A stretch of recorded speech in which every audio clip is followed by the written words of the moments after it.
I need to recover from this speech about Germany's lackluster performance. So I think it's a good recipe to start talking about Russia instead, don't you think? And I'm waiting for my panelists to show up. Here they come.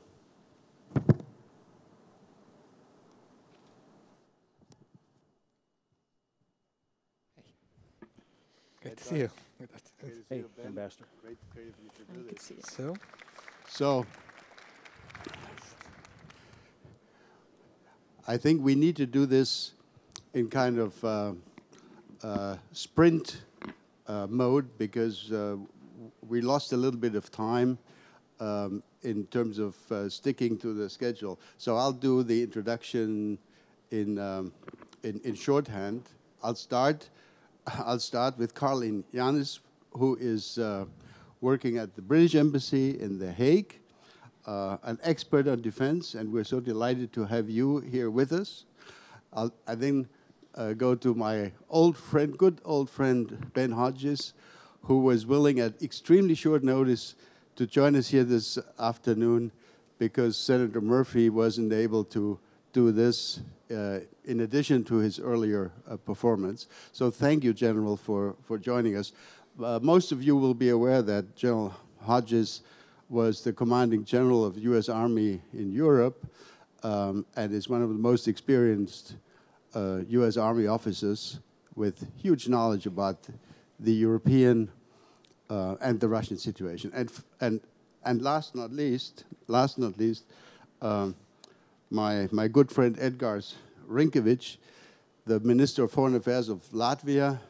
He has been Minister of Foreign Affairs for I don't know how many dozens of years, for a long time. He served also in his Defense Department. Again, I'm delighted. We just recently met in Berlin. Edgars, it's great to have you. Our subject this afternoon is Russia. I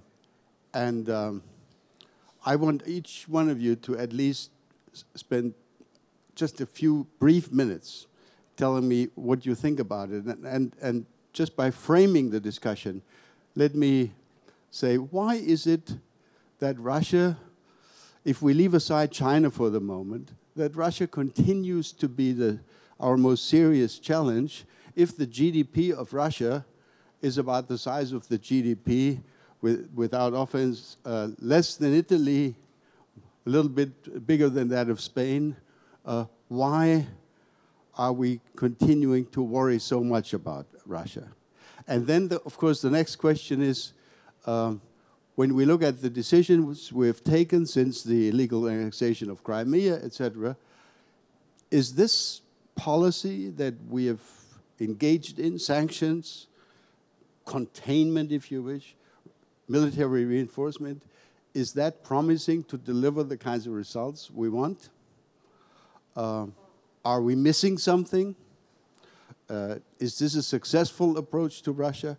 And my last question, and I could add 10 or 15 more questions to this, by doing what we're doing, are we actually driving Russia into the arms of China and producing an effect that is not an effect that we can like?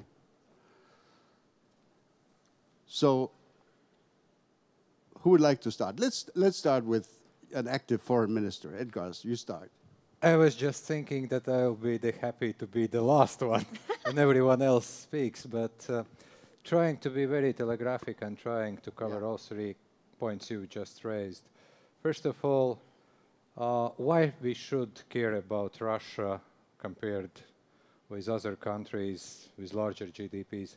Because the recent history has shown that this country has been able to violate international law and order and to create a lot of chaos that we are not able actually to contain. Second, about our current state of play when it comes to strategy and tactics. I do believe that our approach was right.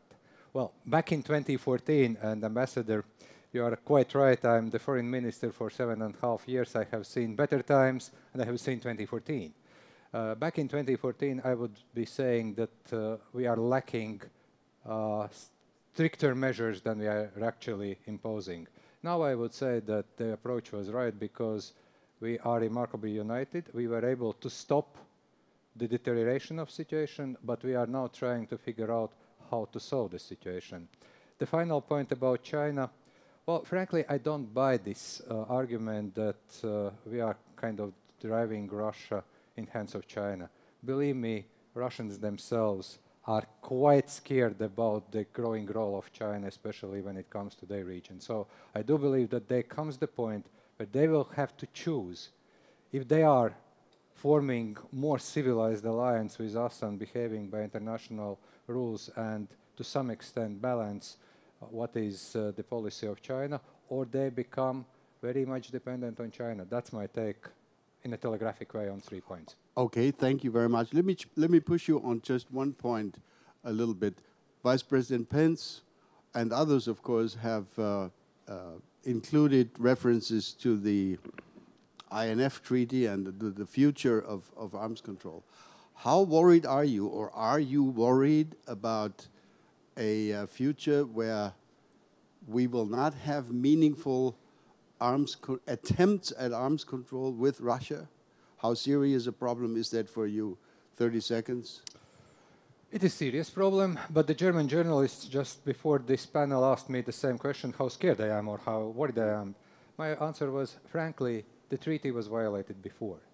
And Iskanders were in Kaliningrad Oblast before the formal withdrawal. So from the practical point of view, there is no change. What we must do, we can't revive the dead arms control regime, but we must work hard to create the new one. And here I'm very much with the German foreign minister who is advocating the new arms control, let's say, talks. But I also understand it will take decades probably before we get there, but it is the must for us to do.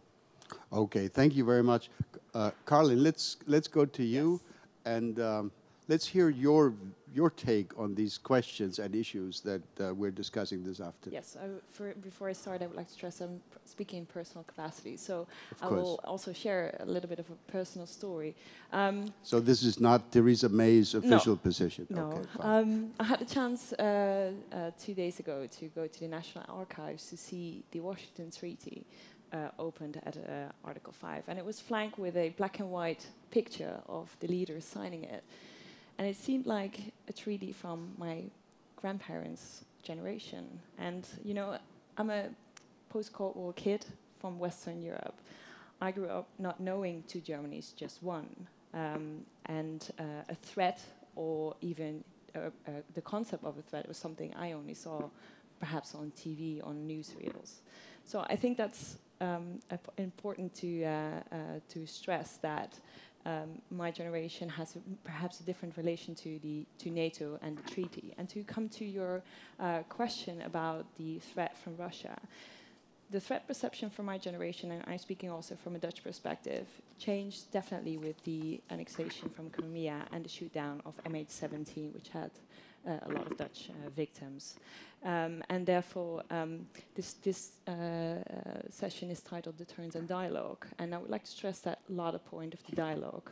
And I think 2 points. The dialogue part is with Russia through official channels, using the NATO-Russia Council, for example, but also utilizing EU-NATO cooperation, making sure it's not only on the military side, but also on the wider economic and political and diplomatic channels. And the second point I would like to make is the dialogue with our own citizens, and the dialogue NATO as an institution has to have, and showing what the relevance of NATO in that regard is, but also making sure that it's clear to citizens that NATO is not just an institution, but it's about the member states and the citizens in it, and regular citizens from my generation and the generation after, knowing what the relevance of that is. Thank you, Karlijn. That's great. Let me turn to General Hodges. Isn't it amazing, General, how our world has changed? I mean, 5 or 6 years ago, we were preparing a volume celebrating, 50 years of the Munich Security Conference, and we decided to use as a title, Towards Mutual Security. This was in 2012 or 13, a year or so before the Maidan explosion, if I can call it that, and the Crimean annexation, etc. There were enormous hopes that we could move closer with Russia. So let me have your take as a former very important key military commander in Europe. Was it all only the Russians' fault? Should we stick to the NATO-Russia Founding Act, or should we throw it on the heap of history? Where should we take it? How should we take it forward? Please. Ambassador, thank you. Let me say first, Germany is an essential ally for the United States. It's also essential for the United States' ability to execute its national defense strategy and national security strategy. Can Germany spend more? Sure, but I wish that we had also heard all the things that Germany is doing that are important for our collective security. The trust that the German people have shown in the United States for over 70 years, where we've had American soldiers, Air Force, living there, operating there, not to protect Germany, but as our contribution to collective security. And the access that Germany gives us now, flying in and out of Ramstein, seaport of Bremerhaven, the training that we do there, the intelligence sharing that we do with Germany, the ability to project power on the land and from the air into Africa and the Middle East, as well as deterring Russia. Those are also important parts of burden sharing. And the leadership that Germany has shown with the creation of headquarters at Rostock, 3 of the 9 cores of the NATO force structure. Germany is a framework nation. And I wish that more people were aware of those contributions, that it's not just how much spending there is.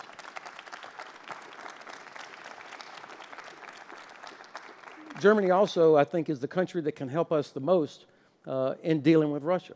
Russia respects German, or in fact, the brand made in Germany is respected all around the world. Not everybody may love it, but they all respect it, whether we're talking about engineering, healthcare, education, obviously precision engineering, diplomacy, and somehow you figured out how to have an industrial power nation and yet increase the green space at the same time. So you figure that out. And so I think we would all be wise to look to Germany to continue doing what you are doing now. You're the lead in keeping EU sanctions in place on Russia. The Minsk agreement is German leadership all over it. So these are areas where I think Germany can play a critical role in helping us deter Russia. Now, the Black Sea region, I think that's the next strategic, that is the strategic arena where there's going to be the most competition. With Russia now, this is no longer just hybrid warfare or disinformation. This is actual force ramming Ukrainian Navy vessels. You've got these 21st sailors still sitting in jail in Moscow. Thousands of Ukrainian soldiers have been killed. I think if the West does not push back on what Russia has done in the Kerch Strait, and if we don't demand the release of those sailors, because they're there because Russia claims this was a violation of their territorial waters. Obviously, it's not Russian territorial waters. But if the West doesn't do something about it, then we have de facto acknowledged Russian sovereignty over Crimea. And this is where I think German diplomatic power, as well as economic power, could be very helpful in pushing back on this. Thank you. Let me also ask you a question on arms control. As a military commander, what would be your advice if and when the INF treaty is gone, given the fact that Russia has already deployed, I mean, Ischingers and other nuclear-capable weapons? Would it be your recommendation that we come up with a response, including, like tit for tat, or do you think that is not necessary? As you know, there's a wide-ranging debate in Europe whether we should not do anything or come up with a strong response. What's your recommendation? Well, I thought the Secretary General was very clear today that it's always going to be our responsibility to protect our populations, and of course the populations that are most affected by the Russian violation of the INF treaty are European populations, European citizens. And so the nations, we have got to do things to protect these populations, whether it's through cyber, through kinetic missile defense, very other means. So protecting our populations is number one. But number two, I think, again, diplomatic pressure on Russia, holding them accountable. And then finally, what Secretary Carter used to called a horizontal escalation, to present challenges to Russia in other places. I think just putting missiles in Latvia or Germany with technology today is not necessary, and I don't think that would necessarily be helpful. Okay, great.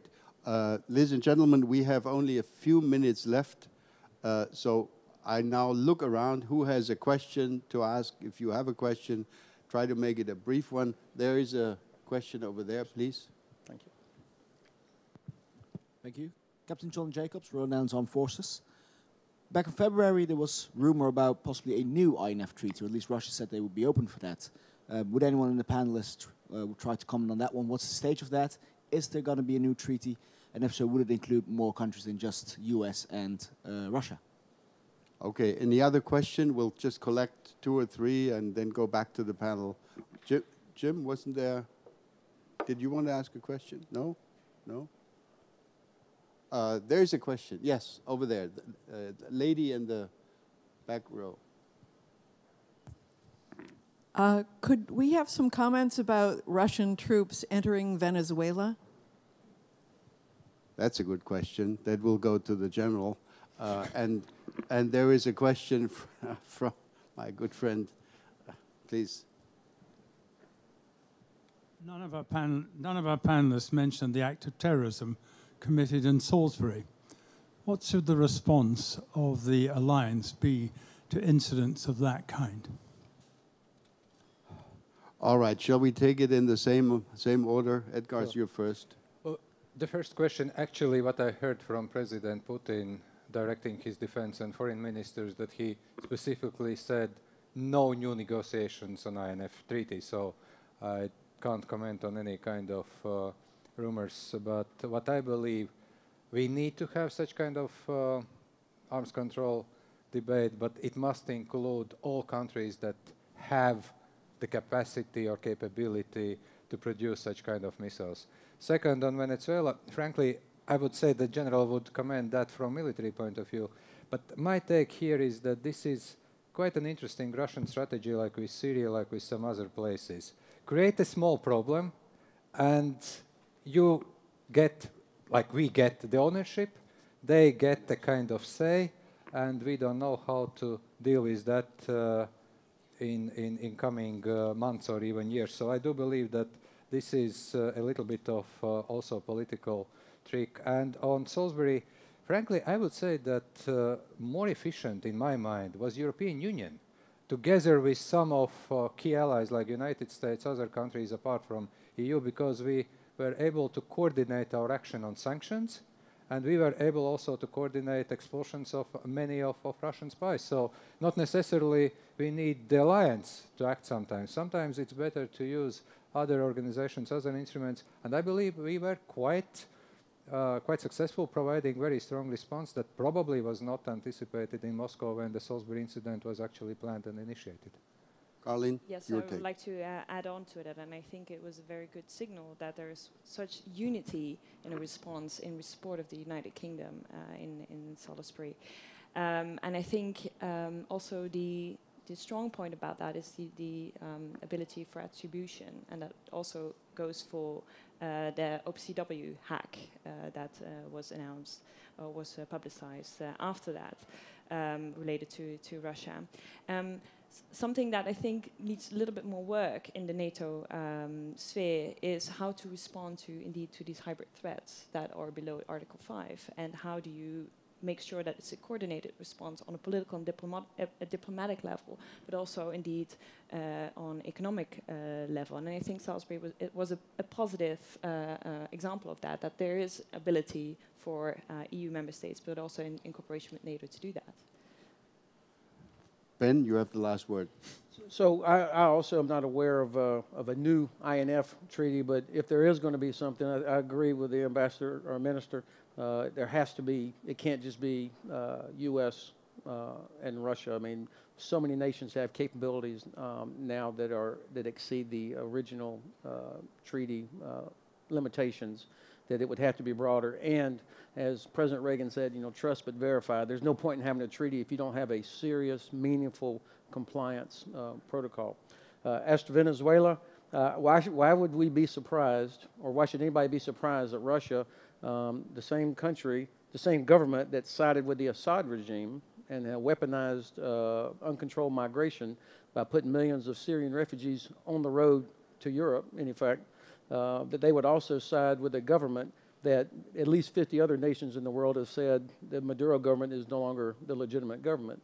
So nobody should be surprised that, that the Russian government has sided with them. And I think this is a good example of where strong, unified diplomatic pressure is called for. It was my omission, not an act of commission, to fail to mention Salisbury. I was astounded how fast the nations responded and how quickly diplomats were withdrawn. I don't know if I've ever seen something like that on that scale and with that speed.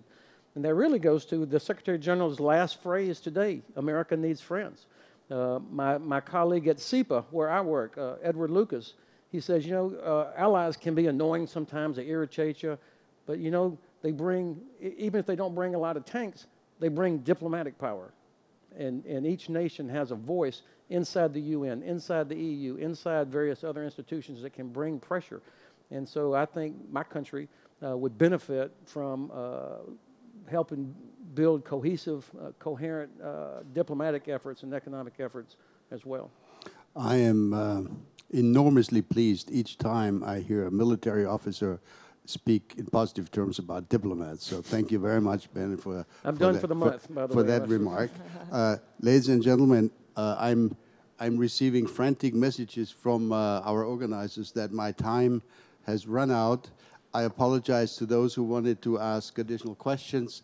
I know we could only cover a very few aspects of the huge problem of Russia. Let's give our panelists a hand. Thank you very much.